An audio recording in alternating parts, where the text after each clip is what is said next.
Nagsinungaling ang asawa ko na nasa business trip siya, pero nakita ko siyang nakatayo sa labas ng delivery room, inaalagaan ang kanyang kabit. Nagpanggap akong walang alam, tahimik na inilipat ang lahat ng ari-arian. Makalipas ang isang buwan, nang umuwi siya, namutla siya sa takot.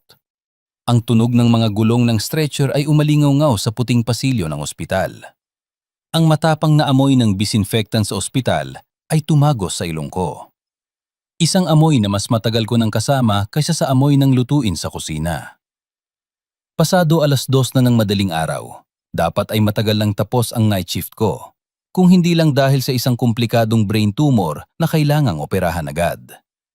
12 oras na nakatayo sa pag-opera, ramdam ko ang pagod sa aking mga balikat at ang paninigas ng aking likod.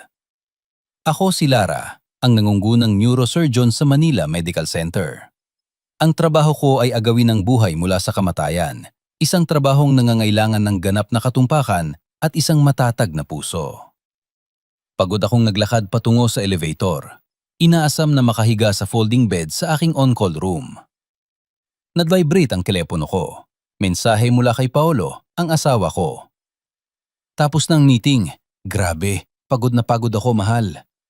Malamig dito sa London ngayong gabi. Napangiti ako. Isang pambihirang ngiti ngayong araw. Nag-reply ako. Katatapos ko lang din ng operasyon. Matulog ka na, mag-ingat ka palagi. Mahal kita. Si Paolo ay nasa isang 2-year assignment sa UK. Isang research collaboration na sinabi niyang isang gintong pagkakataon para sa kanyang karera bilang propesor. Halos 1 taon na kaming magkahiwalay. Ang lahat ng komunikasyon ay sa pamamagitan ng mga text at mabilisang tawag. Miss ko na siya. Ngunit ipinagmamalaki ko siya. Tumunog ang elevator at bumukas ang pinto. Pumasok ako, pero bigla akong natigilan. Isang pamilyar na lalaki ang hindi mapakali sa pasilyo sa tapat, mismong sa labas ng OBGYN ward. Tila tumigil ang tibok ng puso ko. Si Paolo. Siya nga. Hindi sa London, kundi naririto. Ilang metro lang ang layo sa akin. Nablangko ang isip ko. Suot niya ang light blue na polo shirt na ako mismo ang namalansa at naglagay sa kanyang maleta. Medyo pumayat siya, maiksi ang gupit. Pabalik-balik siya sa paglakad, puno ng pag-aalala, palaging sumusulyap sa pinto ng delivery room. Lumabas ako ng elevator. Ang mga paa ko ay parang may nakakabit na bato. Paolo! Hindi malakas ang tawag ko, ngunit sa tahimik na pasilyo ng ospital sa hating gabi, umalingaw-ngaw ito. Nagulat si Paolo. Mabilis siyang lumingon. Nang makita niya ako, nagbago ang kanyang muka. Ang pag-aalala ay agad na naging matinding gulat at takot. Nanlaki ang kanyang mga mata. Nanginginig ang boses. Lara, anong ginagawa mo rito? Isang katawa-tawang tanong. Anong ginagawa ko sa ospital? Isa akong doktor. Naka-duty ako. Sabi ko. Pilit na pinapakalma ang boses ko kahit na kumukulo ang dibdib ko. Ang tamang tanong ay, anong ginagawa mo rito? Hindi ba dapat nasa UK ka? Nataranta si Paolo. Sumulyap siya sa delivery room tapos sa akin. Umuwi ako bigla. Hindi ko pa nasabi sa'yo. Binisita ko lang ang isang kaibigan. Kaibigan mong manganganak? Napangisi ako. Anong klaseng kaibigan niya na kailangan mong mag-alala ng ganito dito ng 2:00 na madaling araw? Sino kaibigan ang mas mahalaga pa kaysa sa pag-uwi at pagbibigay alam sa asawa mo? Tamang-tama. Isang nurse ang lumabas mula sa delivery room, may hawak na folder. Mr. Paolo, kayo po ba ang asawa ng pasyenteng si Tricia? Pwede na po kayong pumasok para sa mga papeles ng sanggol. Matagumpay po ang panganak, nanay at sanggol ay parehong ligtas. Ang mga salitang asawa at pasyente ay parang 2 martilyo na pumukpok sa ulo ko. Namutla si Paolo. Hindi na niya kayang magpanggap. Mahal, magpapaliwanag ako. Hindi yan tulad ng iniisip mo. Hindi tulad ng iniisip ko? Tumawa ako. Isang malamig na tawa ang kumawala sa dibdib ko. Kung gayon, ano ito? Ipaliwanag mo, Paolo. Tinitigan ko ng diretso ang lalaking minahal ko, pinagsilbihan at pinagkatiwalaan ng buong buo. Ang lalaking akala ko ay nagsisikap para sa kanyang karera sa kabilang panig ng mundo. Narito lang pala siya, sa parehong lungsod, at kalalabas lang ng anak nila ng ibang babae. Bumukas muli ang pinto ng delivery room. Inilabas ang isang kama. Lulan ang isang napakabatang babae, maputla dahil sa pagod, ngunit ang kanyang mga mata ay nagniningning sa kaligayahan. Paolo! Tawag niya, mahina ngunit malambing. Ang anak natin. Nakita niya akong nakatayo kaharap ni Paolo. Ang ngiti sa kanyang mga labi ay biglang naglaho. Mahal, sino siya? Si Paolo ay parang napako sa kinatatayuan. Pinagpapawisan ng noo.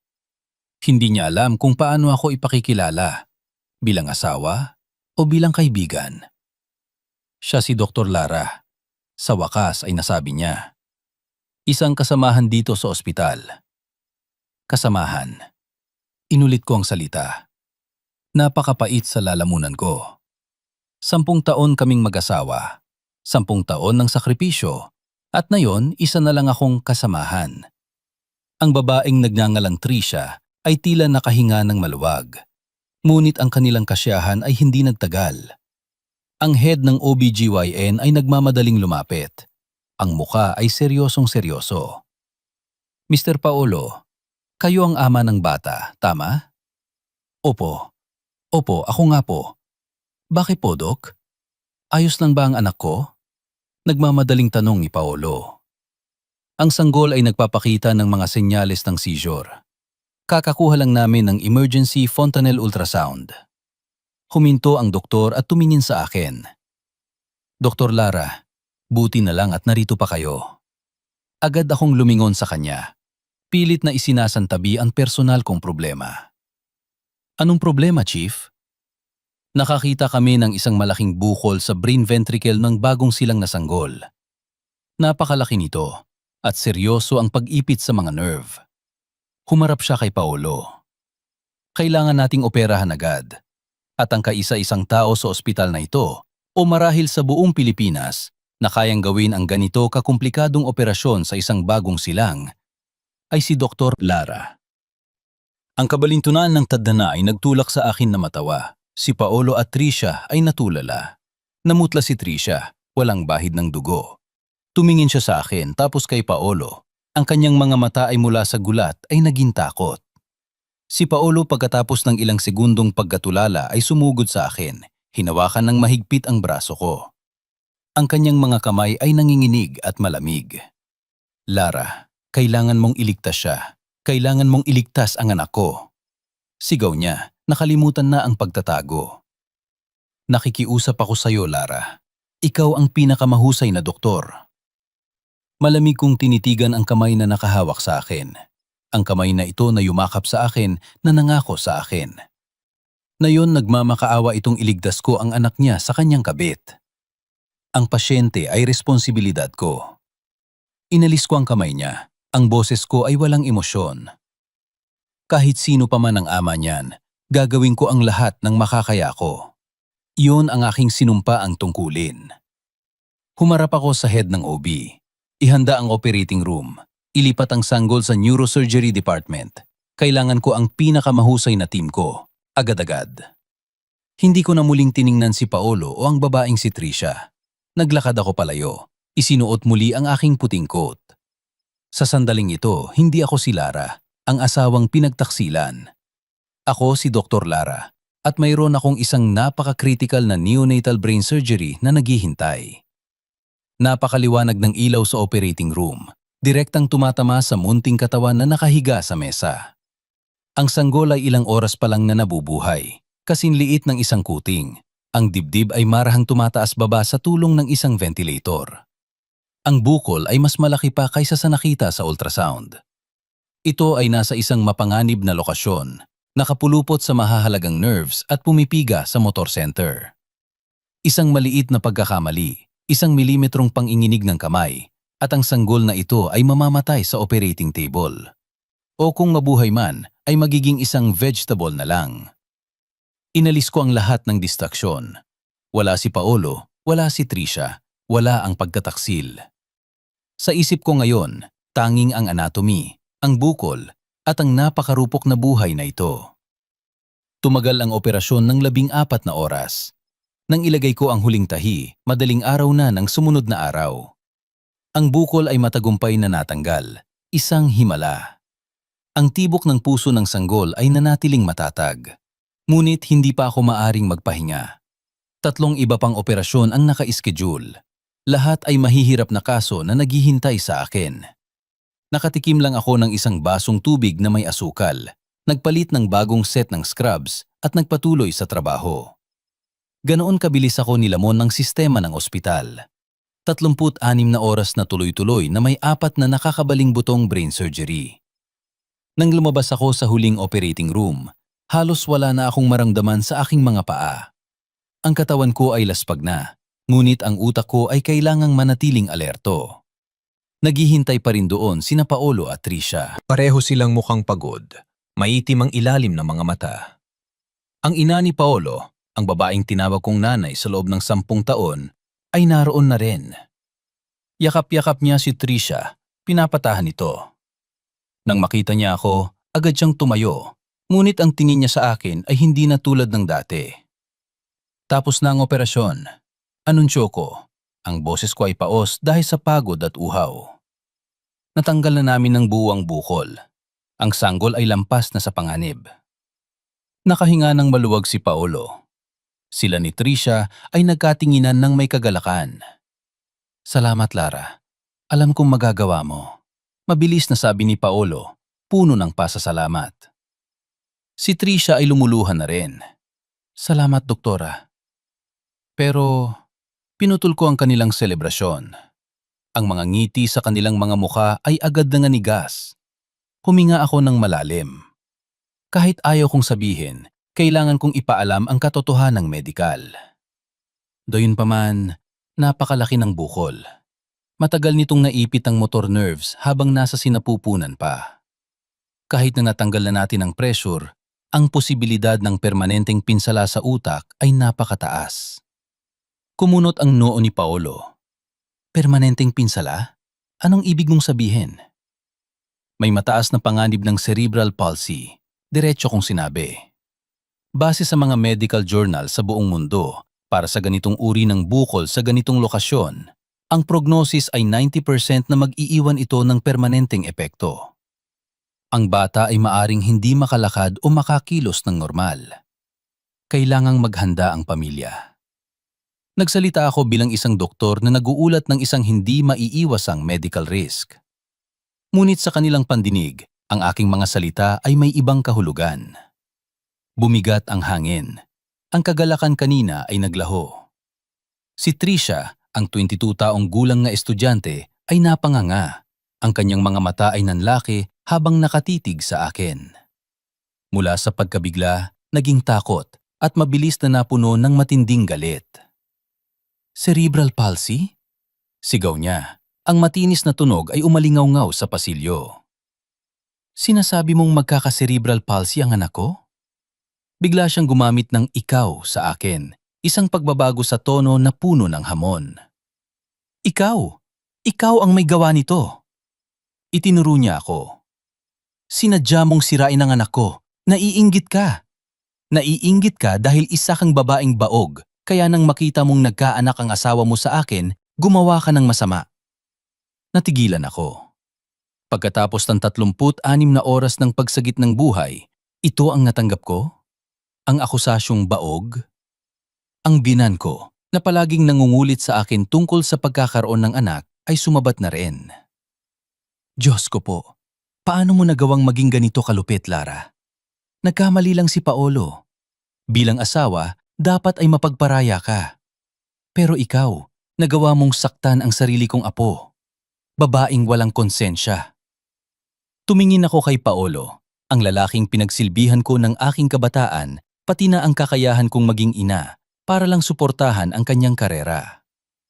Naghintay ako ng isang salita ng pagtatanggol. Naghintay ako na siya bilang isang propesor, isang edukadong tao, ay maintindihan na ang sinabi ko ay medical na katotohanan, hindi personal na atake. Ngunit hindi ginawa ni Paolo. Timitigan niya ako. Ang kanyang mga mata ay malamig at puno ng akusasyon. Lumakad siya palapit, humarang sa harap ni Tricia at ng kanyang ina na parang pinoprotektahan sila mula sa akin. Lara, hindi ko akalain na ganyan kang klase ng tao. Sabi niya sa nanggigigigil na boses. Kahit ano paman, anak ko pa rin yan. Paano mo nagawang saktan siya? Hindi ka karapat dapat maging doktor. Isa kang demonyo. Saktan siya? Inulit ko ang bawat salita. Hindi karapat dapat. Ang 36 oras na pagod ay biglang nawala. Isang malamig na kuryente ang dumaloy sa aking gulugod. Ito pala ang tunay nilang mga mukha. Isang pamilya ng isang lalaking galing probinsya na nagsikap, na ako at ang pamilya ko ay buong pusong tinulungan at suportado. Naramdaman ko ang matinding pandidiri. Iniligtas ko ang sanggol. Ginawa ko ang tama bilang doktor, ngunit mali ang taong iniligtas ko. Iniligtas ko ang anak ng isang taksil, at ngayon, sila naman ang kumakagat sa akin. 36 na oras ng pagkaubos, 4 na brain surgery, at ngayon, mga maruruming akusasyon. Babaeng baog, demonyo, sinadyang saktan. Lahat ay ibinato sa akin. Ang pagod sa katawan ko ay tila itinaboy ng isang malamig na hangin. Tumayo ako ng tuwid. Ang galit ay nagbigay sa akin ng isang nakakatakot na kalinawan ng isip. Tinitigan ko si Paolo, ang asawang minsan kong minahal. Anong sinabi mo? Sinadya ko? Hindi ba? Ngayon, hindi na niya kailangan magtago. Naiinggit ka sa amin. Hindi ka magkaanak, kaya nang makita mong binigyan ako ni Tricia ng isang anak na lalaki, sinira mo siya. Malupit ka. Anak na lalaki. Inulit ko. Kaya pala. Ang bagay na laging bukang bibig ng nanay niya sa akin. Kung hindi ka pala magkakaanak, umalis ka na para iba ang magbigay anak sa kanya. Oy! Si Tricia, kahit nasa wheelchair ay nadnangingit-ngit sa galit. Inagaw mo na nga ang asawa ko, sinaktan mo pa ang anak ko. Inagawang asawa? Natawa ako. Ang tawa ko ay umalingaw-ngaw sa tahimik na pasilyo ng ospital sa umaga. Ilang mga nurse at pamilya ng pasyente sa malayo ang nagsimulang mag-usisa. Lumapit ako. Plak! Isang sampal, pabilis at malutong. Ginamit ko ang natitira kong lakas. Ang 5 daliri ko ay bumakat sa pisingi ni Paolo. Natulala si Paolo. Hindi siya makapaniwala na ako, ang asawa niyang laging malambing at mapagbigay, ay magagawang gawin yon. Ang sampal na yan, sabi ko sa nagnaningit-nangit na boses, ay para sa 10 taon mong pandoloko. Humarap ako kay Tricia. Ang mga mata niya ay nanlaki sa takot. Plak! Isa pang sampal, mas malakas pa. At ang sampal na yan, sigaw ko, ay para sa kabit-kabit mong bibig at kamangmangan mo. Inaakusahan mo ang isang neurosurgeon na kakatapos lang iligtas ang anak mo? Saan ka kumukuha ng lakas ng loob? Ikaw, sinampal mo ako, sigaw ni Tricia. Sinampal kita dahil naglakas loob kang insultuhin ang pagiging ina ko. Biyenan ko ay sumugod, handang kalmutin ako. Naglakas loob kang saktan ng manugang ko, ang apo ko. Umatras ako ng isang hakbang. Ang tingin ko ay kasing talim ng skalpel. Tumahimik kayo. Kayo rin ay babae. Paano ninyo nasasabi ang ganyang mga salita? Si Paolo ay natahuan na. Sumugod siya, akmang itutulak ako. Lara, nababaliw ka na. Nababaliw? Tinitigan ko siya. Oo, nababaliw na ako. Nababaliw dahil nagtiwala ako sa isang katulad mo. Sagutin mo nga ako, Paolo. Hindi ba dapat ay nasa 2-year assignment ka sa UK? Ang tanong kong ito ay parang isang baldeng malamig na tubig na ibinuhos sa kanilang tatlo. Natigilan si Paolo. Ang kamay niyang nakaamba ay nanigas sa hangin. Ngumisi ako, itinuro si Tricia at ang sanggol na nasa incubator hindi kalayuan. Ito ba ang assignment mo? Ito ba ang research project na sinasabi mo sa akin? Niloko mo ako, niloko mo ang pamilya ko. Natulala ang biyenan ko. Nauutal siya. Lara, Ano? Anong sinasabi mo? Nasa UK siya. Tanungin ninyo ang mahal ninyong anak. Wala na akong pakialam. Gaano na siya katagal dito? Paano niya nagawang lokohin ako at ang pamilya ko? Ginamit niya ang pera ko para suportahan ang kabit niya at magkaroon ng sariling anak. Namutla si Paolo. Hindi siya makatanggi. Ang mga usisero sa paligid ay naintindihan na ang nangyayari. Nagsimula na silang magbulungan. Isang away mag-asawa. Hindi, ito ay isang panloloko. Ang biktima ay ang pinakamagaling nilang doktor. Tiningnan ko si Paolo, si Tricia at ang aking biyenan, ang 3 taong itinuring kong pamilya. Ngayon, lumabas ang tunay nilang kulay, mga maruruming parasito. Makinig kayong mabuti, sabi ko, sapat na malakas para marinig nilang lahat, pati na ang mga nakikiusyoso. Una, ang anak ninyo. Iniligtas ko siya gamit ang aking propesyonal na kakayahan. Ang panganib na magka-cerebral palsy siya ay dahil sa bukol, hindi dahil sa akin. Pangalawa, mula sa oras na ito, wala na tayong dapat pag-usapan pa ni Paolo. Magkita tayo sa korte. Tumalikod ako. Hindi ko na sila sinulyapan pa. Narinig ko ang pag-iyak ni Tricia, ang pagmumura ng biyenan ko at ang desperadong pagtawag ni Paolo sa pangalan ko. Wala akong pakialam. Naglakad ako diretso sa opisina ko, isinara ng malakas ang pinto. Ang paghuhuko ay tapos na. Nayon na ang oras para sa aking paghihigante. Natahimik ang pamilyar kong opisina. Ang unang sinag ng araw ay tumagos sa bintana, tumatama sa mga plik ng pagkilala at mga medical award na nakasabit sa dingding. Napaupo ako sa aking silya. Nayon ko lang naramdaman ang matinding pagod.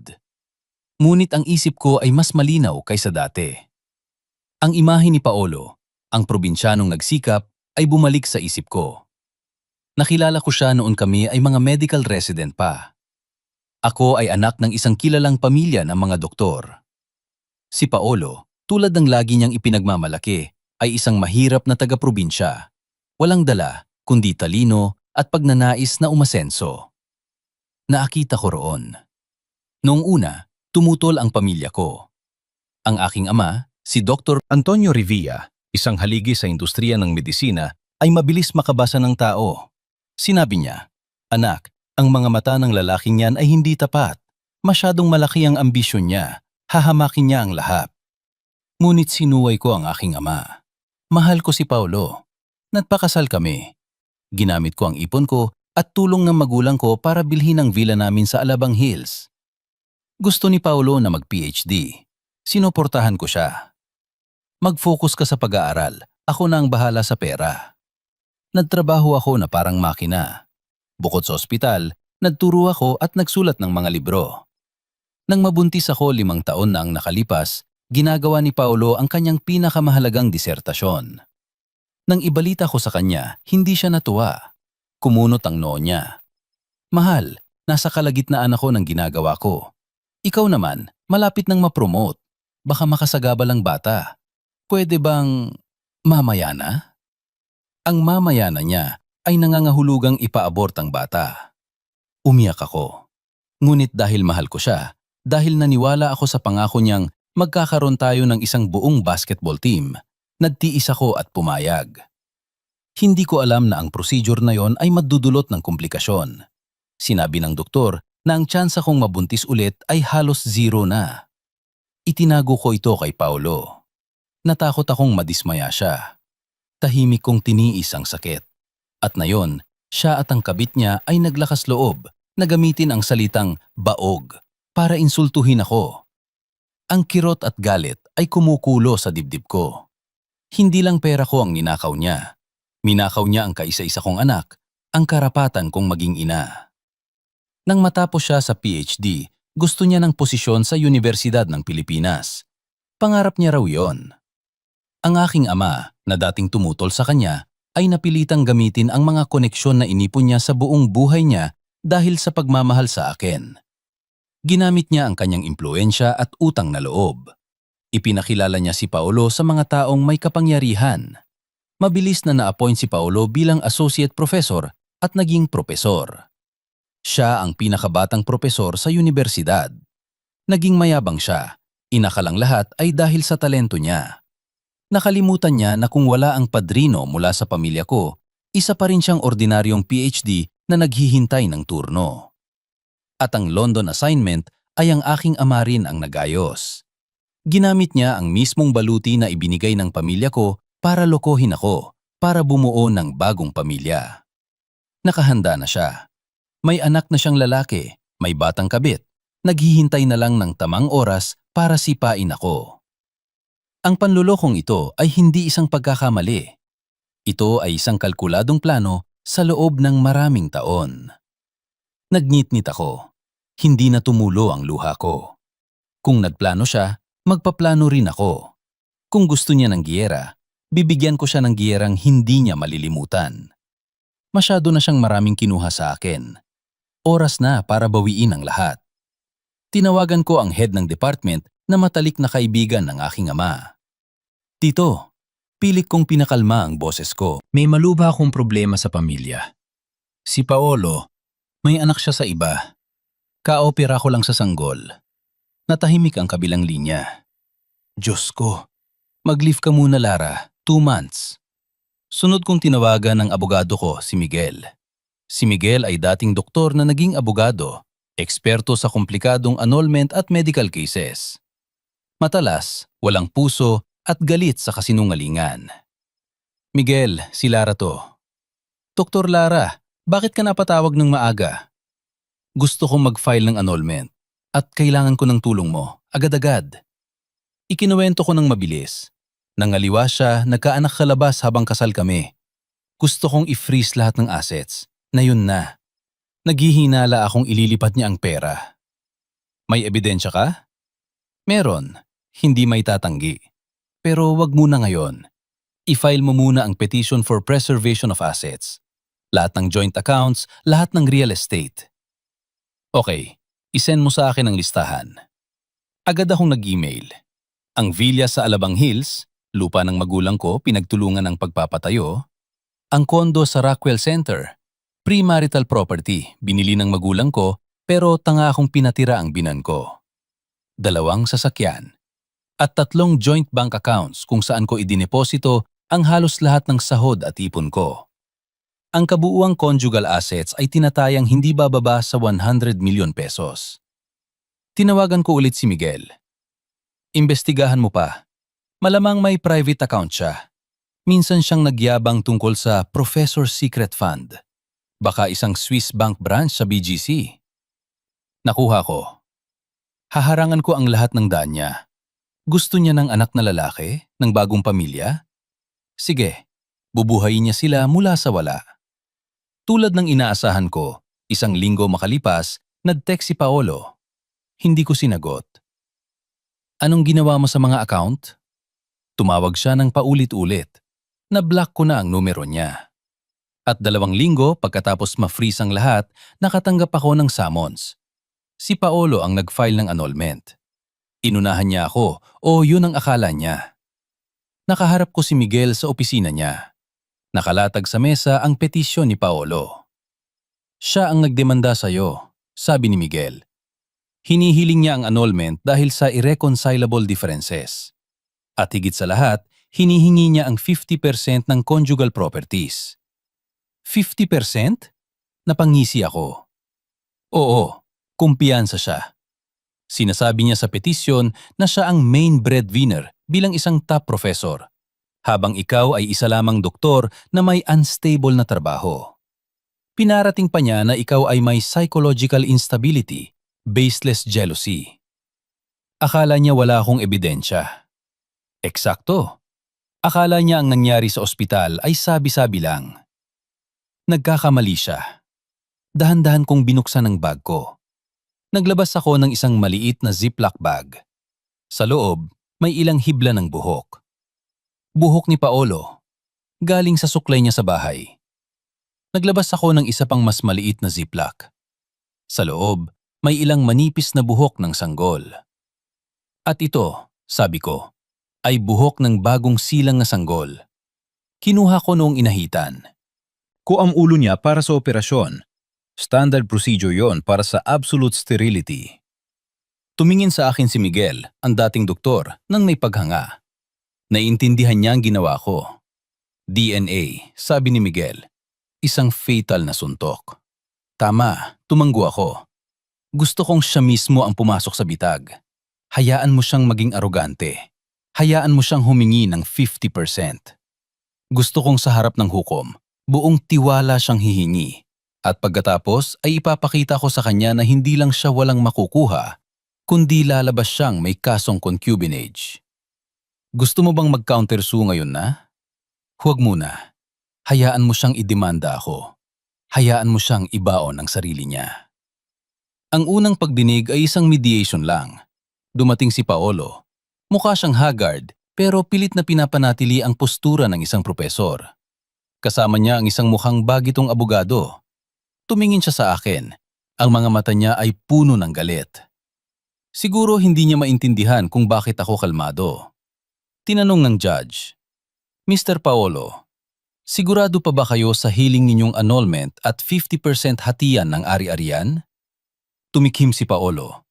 Opo, Your Honor. Wala na kaming pagmamahalan ni Lara. Ang aming mga ari-arian ay pangunahing nagmula sa aking pagsisikap. Tahimik akong nakinig sa kanyang kasinungalingan. Miss Lara, may komento ka ba? Tumingin ako sa judge. Hindi ako pumapayag sa mediation at hindi ako pumapayag sa hatian ng ari-arian. Magbibigay ako ng ebidensya sa formal na paglilitis na magpapatunay na si Mr. Paolo ay walang karapatang tumanggap ng anumang ari-arian. Mapait na ngumiti si Paolo. Akala niya ay nananakot lang ako. Sige lang, isipin mo lang. Makalipas ang 3 linggo, naganap ang formal na paglilitis. Kalmado akong dumating sa korte. Ang 2 buwang leave ay nagbigay sa akin ng oras para magpalakas at maganda. Naibalik ko ang aking kalmadong propesyonal na tindig. Dumating din si Paolo. Mas mukhang pagod, pero pilit pa ring isinusuot ang maskara ng isang intelektual. Sa tabi niya ang batang abogado. Nang makita ako, kumislap ang galit sa mata niya. Ang pagka-freeze ng mga account ay malinaw na nagpahirap sa buhay niya, ng kabit niyang bagong panganak at ng kanyang mapanghinging ina. Kailangan niya ng pera at sigurado siyang makukuha niya ang 100 milyon. Nagsimula ang paglilitis. Ang abogado ni Paolo ay walang tigil sa pagsasalita. Naglabas siya ng sandamakmak na ebidensya ng kita ni Paolo, mga research project, mga international publication. Pilit niyang pinatutunayan na sa loob ng 10 taon, si Paolo ang naging pangunahing haligi ng pamilya, ang gumawa ng karamihan sa yaman. Your Honor, sabi ng abogado, ang kliyente ko ay isang top professor, isang pambihirang talento ng bansa. Ang lahat ng conjugal property, kasama na ang villa at mga sasakyan, ay galing sa kanyang kita at mga project bonus. Si Miss Lara, bagamat isang doktor, ay hindi maikukumpara ang kita. Hinihiling namin ang isang patas na desisyon. 50% ng conjugal properties katumbas ng 100 milyon pesos para sa aking kliyente. Si Paolo ay tumatango-tango, mukhang kontento. Sinulyapan pa niya ako, isang mapagmataas na tingin, na parang ang pagbibigay sa akin ng 50% ay isang malaking pabor na. Mumiti lang ako. Oras na ng abogado kong si Miguel. Hindi siya nagmadali. Tumayo siya, inayos ang salamin. Your Honor, napakagaling ng presentasyon ng kabilang panig tungkol sa mga kontribusyon ni Mr. Paolo. Ngunit may isang bagay silang nakalimutan. Dahan-dahan siyang nagsalita. Nakalimutan nila ang tunay na dahilan ng pagkasirang ito. Sumingit ang abogado ni Paolo. Sinabi na namin, dahil sa irreconcilable differences. Si Miss Lara ay baseless kung magselos. Baseless jealousy? Tinaasan ng kilay ni Miguel. Kung gayon, nais naming ipresinta ang aming ebidensya tungkol sa baseless jealousy na ito. Katahimikan, tumingin si Miguel ng diretso kay Paolo. Mr. Paolo, kilala ninyo ba si Miss Tricia, 22 anyos, isang estudyante mula sa Mapua University? Nagulat si Paolo na mutla. Estudyante ko siya. Estudyante? Ngumisi si Miguel. Kung gayon, Maaari ninyo bang ipaliwanag kung ang sanggol na si Paolo Jr. na ipinanganak sa Manila Medical Center isang buwan na ang nakalipas ay produkto ng research ninyo ng estudyanteng yon? Tumayo si Paolo. Ikaw, anong pinagsasabi mo? Naninirang puri ka. Humarap si Miguel sa hukom. Your Honor, upang patunayan ang aming sinasabi at upang patunayan na si Mr. Paolo ay malubhang lumabag sa batas ng kasal at pamilya, nanloko ng asawa at nagkaroon ng anak sa iba habang kasal, nais naming isumite ang resulta ng DNA test. Inilapag ni Miguel ang folder. Ito ang resulta mula sa pinaka-prestihiyosong DNA center. Ang sample ay buhok ni Mr. Paolo at buhok ng nasabing sanggol na kinuha habang naghahanda para sa brain surgery. Ang resulta? 99.99% match. Siya ang ama. Bakal na ebidensya. Natigilan si Paolo. Ang mukha niya ay mula sa pula ay naging abo. Napaatras siya, halos matumba. Hindi siya makapaniwala. Hindi niya maintindihan kung paano ako nakakuha ng sample ng buhok ng bata. Tiningnan ko siya, ang mga mata ko kasing lamig ng yelo. Nang iligtas ko ang anak niya, kinuha ko rin ang sandatang tatapos sa kanya. Pati ang abogado ni Paolo ay napipi. Nagpatuloy si Miguel. Hindi lang siya lumabag sa aspetong emosyonal. Si Mr. Paolo ay mayroon ding tangkang itago ang ari-arian. Sa loob ng 24 oras matapos matuklasan ni Miss Lara ang katotohanan, sinubukan niyang ilipat ang malaking halaga mula sa joint account patungo sa isang private account sa isang Swiss bank. Mabuti na lang, mabilis naming na-freeze sa tulo ng korte. Your Honor, pagtatapos ni Miguel, hinihiling naming ibasura ang lahat ng kahilingan ni Mr. Paolo sa paghahati ng ari-arian. Dahil siya ang may kasalanan, lumabag sa tungkulin bilang asawa, nanloko at nagkaanak sa iba. Iminumungkahi namin na ang lahat ng conjugal property na karamihan ay nagmula sa pamilya ng aking kliyente ay mapunta kay Dr. Lara. Si Mr. Paolo ay dapat Umalis ng walang dala. nag-recess ang korte ng 15 minuto. Ang pinalad desisyon ay ibinaba. Ibinasura ng korte ang hiling ni Mr. Paolo. Kinatigan ang hiling ni Dr. Lara. Ang buong 100 million pesos na conjugal property ay mapupunta kay Dr. Lara. Si Mr. Paolo ay aalis ng walang dala. Pumalo ang martilyo ng hukom. Bumagsak si Paolo sa upuan. 100 milyon. Nawala lahat. Ang 10 taon niyang panloloko ay naglaho na parang bula. Tumingin siya sa akin. Ang mga mata niya ay puno ng galit at desperasyon. Kalmado akong tumayo at umalis kasama si Miguel. Akala ko, pagkatapos ng dagok na yon, ay titigil na si Paolo. Ngunit minaliit ko ang kawalang hiyaan at kabaliwan niya, at ng kanyang kabit. Nawala ng 100 milyon. Walang pera para sa marangyang buhay, at para sa pagpapagagagot ng anak na may sakit, nasukon sila. At ang isang hayop na nasukol ay kakagat. Isang linggo pagkatapos ng annulment, nagbabasa ako ng medical journal sa bahay nang makatanggap ulit ako ng summons. Binuksan ko ito. This time, ang nagdedemanda, Trisha. Ano to? Tinawagan ko si Miguel. Idinimanda ka niya, kalmadong sabi ni Miguel. Si Trisha, idinimanda ka niya para sa serious medical malpractice habang nag-oopera. Natawa ako, isang tawang puno ng pang-iinsulto. Medical malpractice? Kinakasuhan nila ako, isang neurosurgeon, sa aking propesyon? Eksakto, sabi ni Miguel. Inaakusahan ka niya na dahil sa personal na galit at selos, sinadya mong syaktan ang utak ng anak niya na naging sanhi ng panganib ng cerebral palsy. Nakakatawa, ang panganib ay dahil sa bukol. Ipinaliwanag ko yun ng maayos. Wala silang pakialam. Sinusubukan nilang ilihis ang issue mula sa medical na aspeto patungo sa personal na alitan. At alam mo ba kung magkano ang hinihingi nilang danyos? Magkano? 100 million pesos. Iyon. Iyon ang 100 milyon na nawala kay Paolo. Ganun pala.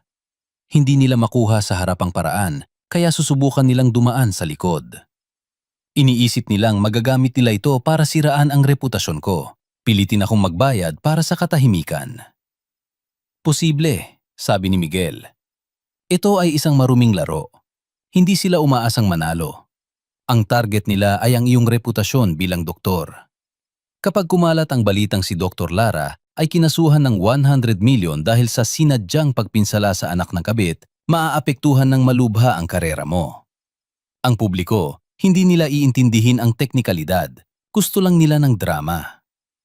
Gusto nilang maglaro ng marumi. Napakuyom ang kamao ko. Sige, lalaruin ko sila. Miguel, nakalimutan mo na bang dati kang doktor? Mas naiintindihan mo ang operasyong ito kaysa kaninuman. Ihanda mo ang lahat ng records. Gusto kong hindi lang sila matalo, kundi mapahiya rin sila sa kanilang kamangmangan. Nakuha ko, Dr. Lara. Hihingin ko sa ospital ang buong surgical report, ang pre-op at post-op results at ang lahat ng global medical literature tungkol sa ganitong uri ng tumor. Mabuti. Sila na ang naghukay ng sarili nilang libingan. Ilang araw pa, tulad ng hula ni Miguel, nagsimulang maglabasan ng mga blind items sa mga tabloid.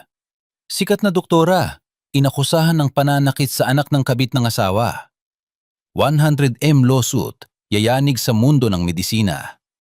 Selos, pera, at paghihigante.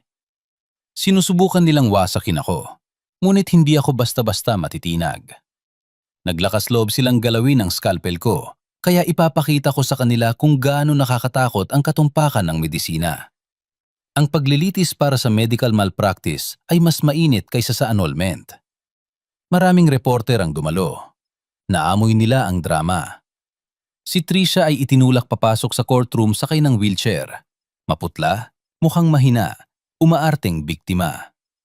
Si Paolo ay nasa tabi niya, umaarteng isang amang nagdadalamhati at galit. Ang abogado nila, ang parehong bagitong abogado, ay nagsimula sa kanyang madamdaming talumpate. Your Honor, mga kababayan, itinuro niya ako. Dahil lang sa selos, dahil sa makitid na pag-iisip ng isang babae, walang awang sinira ni Dr. Lara ang kinabukasan ng isang inosenteng bata. Ginamit niya ang kanyang posisyon, ginamit niya ang kanyang scalpel para sa personal na paghihigante. Ang anak ng kliyente ko, si Bo, ay dapat sanang malusog ngayon, ngunit sinadya niyang magkaroon ito ng cerebral palsy. Nagsimulang humikbi si Trisha. Si Paolo ay nagngingit-ngit, puno ng galit ang tingin sa akin. Magaling silang umarte. Ang mga reporter ay walang tigil sa pagkuha ng litrato. Sinusubukan nilang gawing entablado ang korte, pero hindi sila binigyan ng pagkakataon ni Miguel. Nang siya na ang magsasalita, tumayo si Miguel. Hindi siya nagsalita tungkol sa selos. Hindi siya nagsalita tungkol sa pag-ibig. Nagsalita siya tungkol sa medisina. Your Honor, nagsimula si Miguel. Ang boses ay matatag at malinaw, tulad ng isang dating doktor. Sinusubukan ng kabilang panig na gawing emosyonal ang isang purong technical na issue. Ngayon, mag-usap tayo gamit ang siyentipikong ebidensya. Naglabas si Miguel ng isang makapal na folder. Una, ito ang resulta ng ultrasound at imaging ng sanggol bago ang operasyon.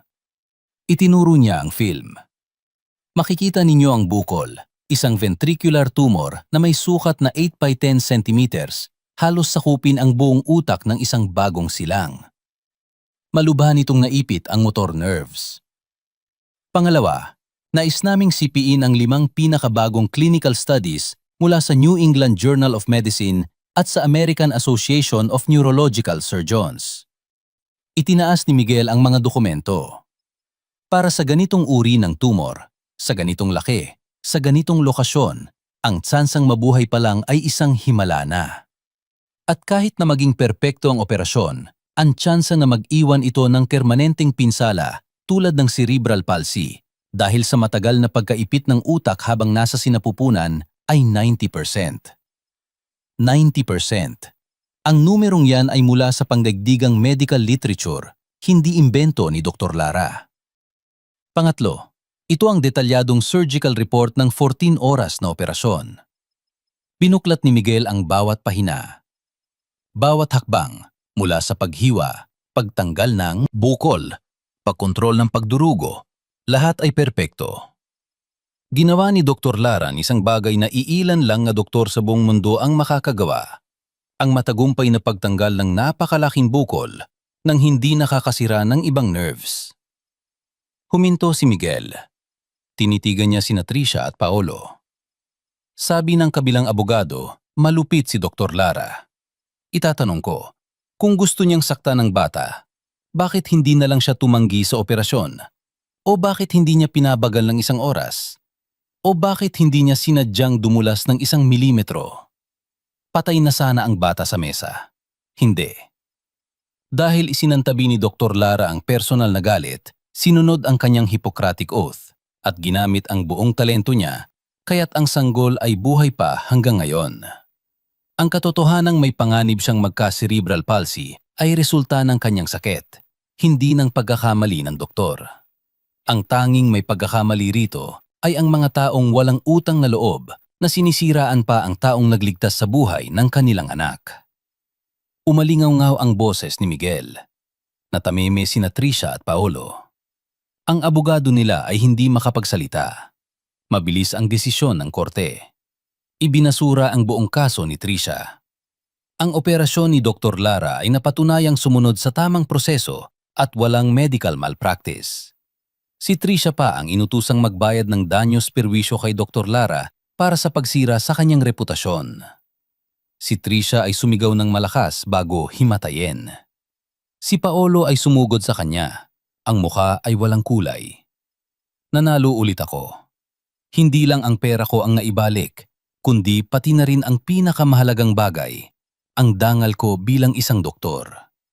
Nanalo ako sa 2 kaso. Kaya akala ko ay titigilan na nila ako. Malapit nang matapos ang leave ko, nagpa siya akong ayusin ang buhay ko.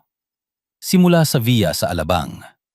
Pagkatapos ng desisyon ng korte, nagpatawag ako ng locksmith.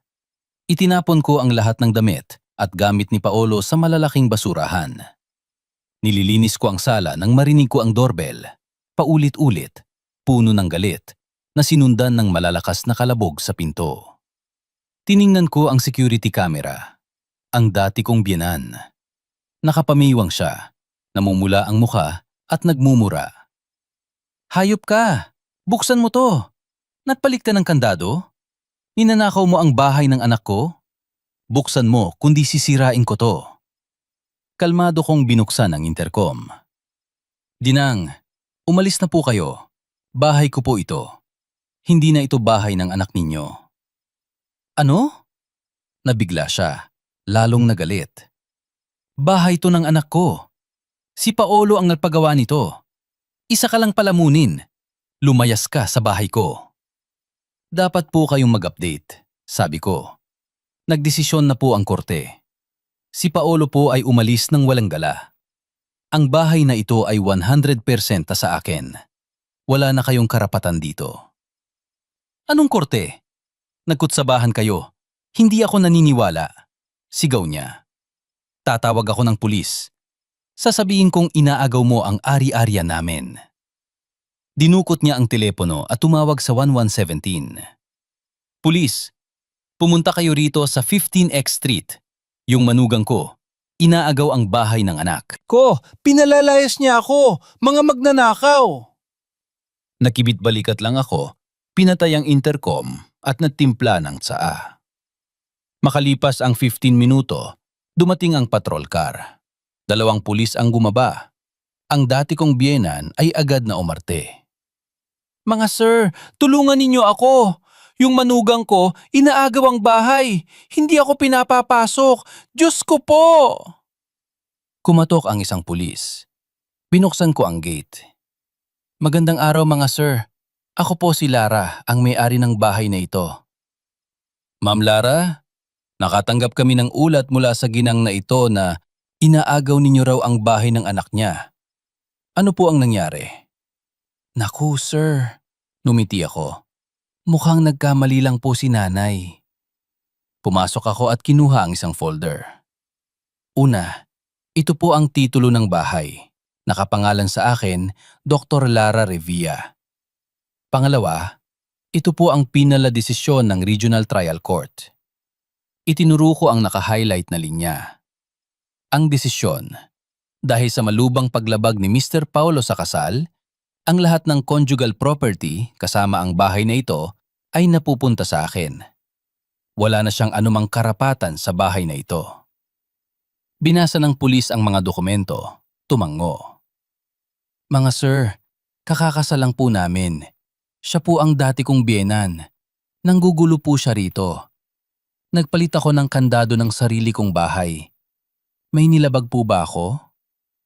Hinarap ng pulis ang biyenan ko. Seryoso na ang boses. Ginang, malino po ang legal na dokumento. Ang bahay na ito ay pag-aari ni Ma'am Lara. May karapatan siya sa kanyang ari-arian. Wala kayong karapatan dito. Ano? Iloloko niya kayo? Sumusunod lang kami sa batas, ma'am. Sabi ng pulis. Ang ginagawa ninyo ay public scandal at pagbibigay ng maling alarma. Binabalaan na namin tayo. Kung guguloy ninyo pa si Ma'am Lara, dadali na namin kayo sa presinto. Umuwi na kayo. Natigilan ng biyenan ko. Hindi niya akalain na siya pa ang mababalaan. Nanggagalaiti siya sa galit. Tiningnan niya ako. Tandaan mo to, babae ka. At umalis siyang nagdadabog. Numiti ako at isinara ang gate. Salamat po mga sir. Tapos na ang laban sa unang bahay. Pero alam kong may pangalawang bahay pa. Ang kondo sa Rockwell Center. Iyon ang tinik sa lalamunan ko. Premarital property ko yon, bigay ng magulang ko. Ngunit sa loob ng 8 taon, tanga akong pinatira ang biyenan ko roon. Para lang masabi niyang siya ay isang sosyal na donya ng Maynila. At si Paolo, sinungaling niyang ipinagkalat sa probinsya na siya ang bumili niyon para sa ina niya. Oras na para bawiin ito. Tumawag ako kay Miguel. Miguel, kailangan ko ng isang professional moving company, yung may kasamang security, at isang magaling na locksmith. Anong gagawin mo, doktora? Tila natutuwang tanong niya. Babawiin ko ang premarital property ko, at inaasahan kong hindi basta-basta aalis ang dati kong biyenan. Got it. Makalipas ang 3 araw, nasa lobby ako ng Rockwell. 6 na mover at 2 malalaking security guard ang naghihintay sa akin. Umakyat kami sa 25th floor. Nagdoorbell ako. Nagbukas ang pinto. Ang dati kong biyenan, naka-face mask at silk na duster. Nang makita ako, nagulat siya at agad sumimangot. Anong ginagawa mo rito? Hindi mo to bahay. Akmay niyang isasara ang pinto, pero iniharang ko ang paa ko. Agad na lumapit ang 2 security guard sa magkabilang gilid ng pinto. Ginang, ngumiti ako. Nagkakamali na naman kayo. Ito po ay eksaktong bahay ko. Ipinakita ko ang titulo, pangalan ko, Petsa, bago ako ikasal sa anak ninyo. Premarital property. Wala itong kinalaman sa 100 milyon na nawala sa anak ninyo. Aking ito. Palaging akin. Ikaw, nanginginig niyang sabi. Manloloko. Bahay to ng anak ko. Binili niya to para sa akin. Nagsinungaling po ang anak ninyo sa inyo. Wala siyang kahit 1 sentimo rito. Ngayon, mangyaring kunin ang personal ninyong gamit at umalis sa bahay ko. Agad. Hindi ako aalis. Bahay ko to. Tatawag ako ng security ng building. Nakausap ko na po ang building admin. Kinumpirma na nila na ako ang may-ari. Sumenyas ako sa mga mover. Simulan nyo na. Lahat ng gamit sa bahay na ito, maliban sa personal na damit niya, itapon. Ay, wag pala. I-donate nyo na lang. Magsubok kayo, sigaw niya, akmang susugod sa akin. Ngunit hinarang siya ng 2 security. Nagsimula ng magpalit ng kandado ang locksmith. Nagsimula ng mag-empake ang mga mover. Nang makitang wala siyang magagawa, umatras ang biyenan ko. May masamang balak sa mata. Kinuha niya ang telepono. Sige, akala mo nanalo ka na? Sigaw niya. Tatawagan ko ang mga kamag-anak ko. Ipapakita ko sa kanila kung paano mo inaapi ang biyenan mo. Maghintay ka lang. Nagsimula siyang magdial. Alam kong ito na ang kasunod na kabanata. Alam ko ang gagawin niya. Tatawagan niya ang mga kamag-anak nila sa probinsya, ang mga taong ginastusan ni Paolo, gamit ang pera ko, para makuha ang respeto nila.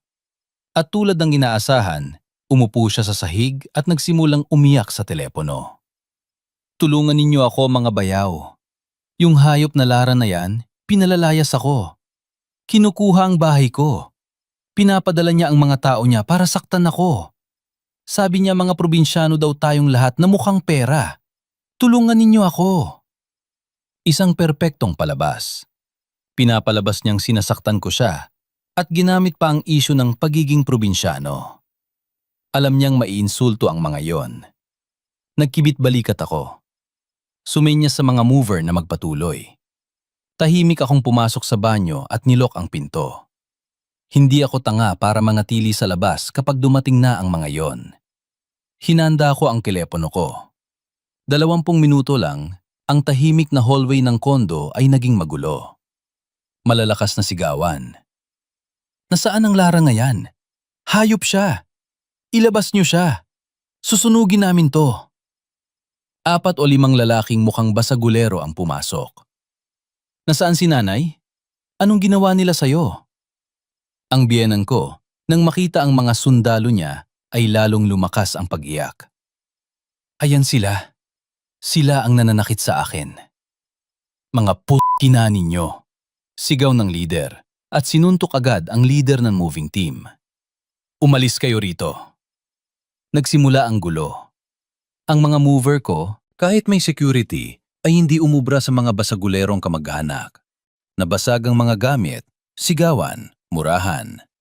Sa loob ng banyo, kalmado kong tinawagan ang 117. Hello, ako si Lara, may-ari ng Unit 250 Rockwell Center. May mga lalaking pumasok sa bahay ko, sinasaktan ng mga mover ko at sinisira ang ari-arian ko. Kailangan ko ng tulong mabilis. Nakalak ako sa banyo. Narinig ko ang kalabog sa pinto ng banyo. Lumabas ka dyan, hayop ka! 5 minuto lang, umalingaw-ngaw ang mga sirena. Hindi lang ito ordinaryong pulis, kundi mga SWAT. Mabilis ang responde dahil high-end ang kondo. Tumigil ang kalabog sa pinto ko. Narinig ko ang sigaw ng mga pulis. Pulis! Dapa! Taas ang kamay! Nagantay pa ako ng ilang minuto bago dahan-dahang lumabas. Ang kondo ko ay parang binagyo. Ang mga mover ko ay nakaupo sa sahig, may mga pasa. Ang biyenan ko ay nakasiksik sa isang sulok maputla. Ang mga kamag-anak niya ay nakadapa na sa sahig, pinoposasan. Lumapit ang hepe ng pulis. Kayo po si Ma'am Lara? Opo, ako nga po. Ipinakita ko ang titulo at ang kontrata sa moving company. Naglilinis po ako ng bahay ko nang pumasok sila, nanakit at nanira. Tumingin ang hepe sa mga kamag-anak. Sinong napapunta sa inyo rito?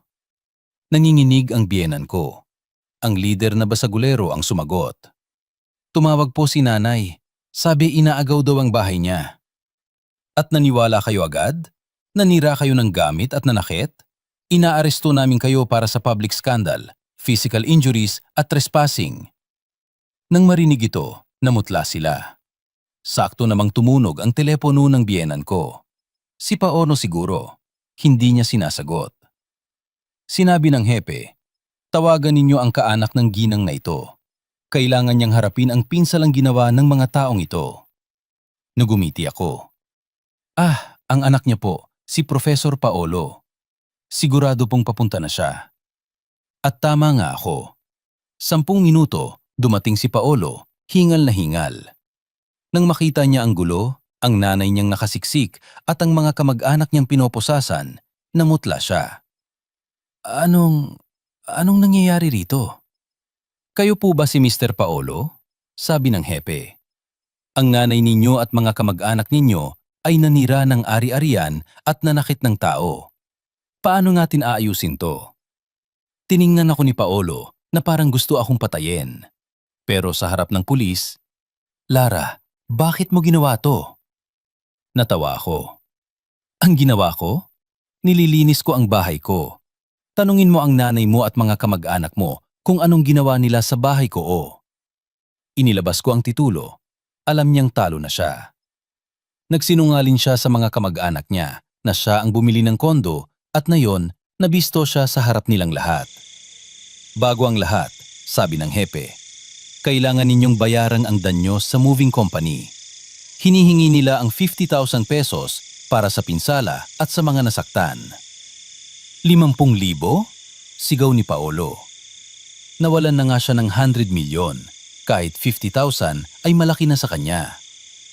Kung hindi, idedetin namin ang lahat ng kamag-anak ninyo. Nagnahit-nangit si Paolo. Sa harap ko, sa harap ng mga kamag-anak niya, napilitan siyang mag-transfer ng bayad. Nang makaalis na ang mga pulis at ang mga mover, kaming tatlo na lang ni Paolo at ng nanay niya ang natira. Tumingin ako sa biyenan ko. Ngayon, pwede na kayong umalis. Ang mga gamit ninyo, ipapadala ko na lang sa probinsya. Ikaw? Wala nang lakas na magmura ang matanda. Tinulungan siya ni Paolo na tumayo. Tumingin siya sa akin. Magaling ka, Lara. Sinira mo ang lahat sa akin. Binabawi ko lang kung ano ang akin. Malamig kong sagot. At tandaan mo, hindi pa to tapos.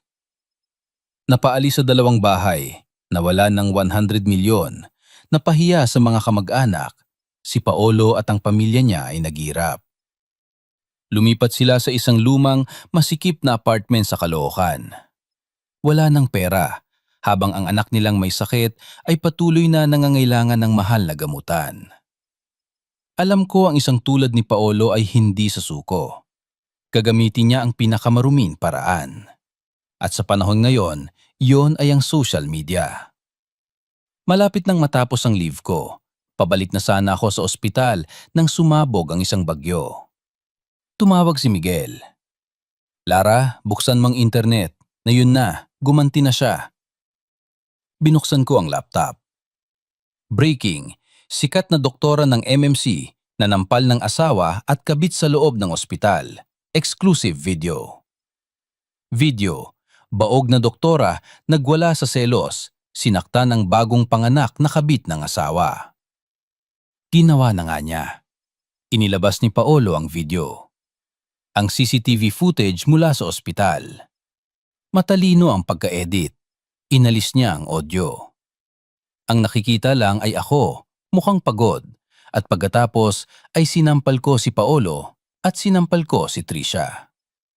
Sa ilalim ng video, isang mahabang madramang post. Ikinuwento niya kung paano siya, isang mahirap na propesor, ay minaliit ng pamilya ko. Na ako ay baog, kaya unstable ang pag-iisip. Na si Trisha ay isang inosenteng estudyante na umibig lang. Sinabi niyang sinadya kong saktan ng anak nila. Ang publiko, gaya ng dati, ay naniwala agad. Libo-libong masasakit na komento. Walang puso, doktor pa man din. Kahit nabaog ka, huwag kang manakit. Tanggalan ng lisensya yan. Pinatawag ako ng ospital. Pinahold ang pagbalik ko. Nagtagumpay si Paolo. Sinisira niya ang karera ko. Pinatay ko ang telepono. Nagtimpla ako ng tsaa. Tinawagan ko si Miguel. Handa na bang mga pinahanda ko sa'yo? Ready na, doktora. Ang original video, full HD na may audio. At ang 2 pinal na desisyon ng korte. Mabuti. Ngumiti ako. Ilabas mo na lahat. Kung gusto niya ng gyera, bibigyan ko siya ng total war. Nang hapong yon, isang respetadong news outlet ang naglabas ng exclusive story. Ang totoo, sino ang tunay na biktima sa 100 million scandal ng doktora? Inilabas nila ang video na walang audio at pagkatapos ang split screen. Ang video ni Paolo at ang video na may audio. Narinig ng lahat ang sigaw ni Trisha. Baog ka kasi! Kaya mo sinaktan ang anak ko. Narinig nila ang binan ko. Hayop ka, sinaktan mo ang apo ko. Narinig nila si Paolo. Demonyo ka, paano mo nagawang saktan siya? At narinig nila ang sagot ko. Sinampal kita dahil sa panglalapastangan mo sa pagiging ina ko. At narinig nila, hindi ba dapat nasa UK ka? Ginamit mo ang pera ko para buhayin ang kabit mo. Malinaw na malinaw. At kasama ng article, 2 PDF file na may selyo ng korte. File 1. Desisyon ng annulment. Mr. Paolo, napatunayang nagkasala ng concubinage, nanloko ng asawa, walang makukuhang ari-arian. Ang 100 men ay mapupunta kay Dr. Lara. File 2. Desisyon ng malpractice. Kaso ni Miss Tricia ibinasura, walang medical malpractice. Ang 90% panganib ng cerebral palsy ay dahil sa sakit. Pinagbabayad si Miss Tricia ng danyos kay Dr. Lara. Ang katotohanan na may audio at selyo ng batas. Ang publiko, na kanina lang ay galit sa akin, ay bumaliktad. Ang galit nila ay nabaling kina Paolo at Tricia. Diyos ko, biktima pala si doktora. Niloko na, tinawag pang baog, pero siya pang nag-opera para iligtas ang anak ng kabit. Ang tibay ni Doc. Yung asawa walang kwenta. Natalo sa korte kaya naglabas ng edited video. At yung kabit, iniligtas na nga ang anak niya. Siya pa ang nagdemanda ng 100 mem. Ang kapal. Ang social media accounts ni na Paolo at Tricia ay hinanap at binaha ng galit. At isa pang dagok, ang mga estudyante sa Mapua University ay nagsilabasan. Inilabas nila ang thesis ni Tricia. Lumabas na ito ay kinopya lang mula sa isang dating research ni Paolo. Nabisto si Tricia na nang plagiarize at ginamit ang katawan para makapasa. Si Paolo naman ay inakusahan ng ibang estudyante na sugar daddy at nanghiipo. Hindi na lang ito iskandalo sa pamilya. Isa na itong academic scandal. Sina Paolo at Tricia, mula sa pagiging biktima, ay naging mga kontrabida ng lipunan. Dahil sa eskandalo, napilitan ng universidad na imbestigahan si Paolo. Pero ang resulta, mahina. 3-month suspension. Hindi nila kayang basta-basta tanggalin ang isang top professor. Akala ni Paolo, tapos na. Akala niya, ligtas na siya. Isang gabi tumawag siya. Lara, mayabang pa rin ang boses. Nakita mo? 3-month suspension lang. Hindi nila ako kayang tanggalin. Kailangan nila ako. Ako ay irreplaceable. Kahit kinuha mo ang 100 milyon, babalik ako. Dahil ako, may talento. Ikaw, isa ka lang doktor. Talo ka pa rin. Natawa ako. Paolo, akala mo ba talaga dahil sa talento mo kaya ka umasenso? Anong ibig mong sabihin? Akala mo ba dahil sa galing mo kaya ka naging pinakabatang propesor? Akala mo ba ang London assignment ay bigay ng langit? Akala mo ba si Dean Kiko, si Secretary Vince, si Professor Kwan, nire-respeto ka nila dahil sa'yo? Nakamali ka, sabi ko. Sinusuportahan ka nila, binibigyan ka nila ng lahat dahil asawa kita, dahil manugang ka ng pamilya ko. Hindi mo ba alam na silang lahat ay mga dating estudyante, mga may utang na loob sa ama ko, kay Dr. Antonio Revilla? Sinusuportahan ka nila dahil mahal ng ama ko ang anak niya at gusto niyang maging masaya ako sa piling mo. Umaasa siyang ang isang probinsyanong tulad mo ay marunong tumanaw ng utang na loob. Hindi. Nagsisinungaling ka. Nang idemanda kita, hindi nakialam ang ama ko. Pero ngayong gabi, nang tumawag ka para ipagmayabang na irreplaceable ka, ikaw na mismo ang pumirma sa sarili mong death warrant. Akala mo ba pinapaburan ka nila sa 3-month suspension? Hindi. Iyon ay dahil hindi pa kumikilos ang ama ko. Pero ngayon, kinising mo siya.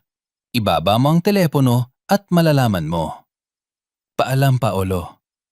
Ibinaba ko ang telepono. Hindi pa nakakalipas ang 15 minuto. Tumawag ulit siya. Sumisigaw, baliw. Lara, nagsisinungaling ka. Tumawag si Dean Kiko. Tinanggal lahat ng projects ko. Sabi nila nilabag ko ang ethics. Dinemote nila ako. Ginawa nila akong lab technician. Ah, ganun ba? Lara, pakiusap. Kausapin mo ang ama mo. Sabihin mong patawarin ako. Ako ang nagkamali. Si Tricia ang may kasalanan. Siya ang lumandi sa akin. Mahal pa kita, Lara. Mahal na mahal. Nakakadiri ka, sabi ko. Patawarin mo ako. Lahat naman ng lalaki nagkakamali. Si Dean Kiko may kabit din yan. Si Secretary Vince, linggo-linggo na sa Quezon Ave. Pati si Professor Kwon may pamilya sa labas. Nagkataon lang na nahuli ako. Sa kanyang pagkasira, ibinenta niya ang lahat ng mga taong tumulong sa kanya. Interesante, sabi ko. Salamat sa impormasyon. Siguro dapat kong ipadala ang recording na ito sa mga asawa nila. Huwag, pakiusap. Huwag kang mag-alala. Wala akong panahon sa kanila. Sayo lang. Sayo nang arat sa akin. Paalam. Ibinaba ko ang telepono at blinok ang numero niya. Habang buhay. Pagkatapos ng tawag na yon, nakahinga ako ng maluwag. Nag-book ako ng flight papuntang Palawan. Nag-off ng lahat ng gadgets. Nang bumalik ako sa ospital, sinalubong ako ng lahat. Naging simbolo ako ng isang matapang na babae at isang doktor na may integridad. Muli kong isinuot ang aking puting coat. Paminsan-minsan, nakakarinig ako ng balita tungkol kay Paolo. Mula sa isang top professor, naging isa siyang hamak na lab technician, nakatira sa masikip na apartment sa Caloocan kasama ang kanyang reklamador na ina, ang kanyang kabit na si Trisha na puro sisi, at ang pinakamabigat nilang pasanin, ang bata. Tulad ng diagnosis ko, nagkaroon ito ng malubhang cerebral palsy. Kailangan ng habambuhay na therapy at pag-aalaga. Si Paolo ay baon sa utang. Wala nang natirang bakas ng pagiging propesor niya. Nawala sa kanya ang lahat, karera, pera, dangal, at kalayaan. Habang buhay siyang nakatali sa resulta ng kanyang mga ginawa. Samantalang ako, nagpatuloy na sa buhay. Ang buhay ko ay mahaba pa at marami pang operasyon ang naghihintay na aking gagawin.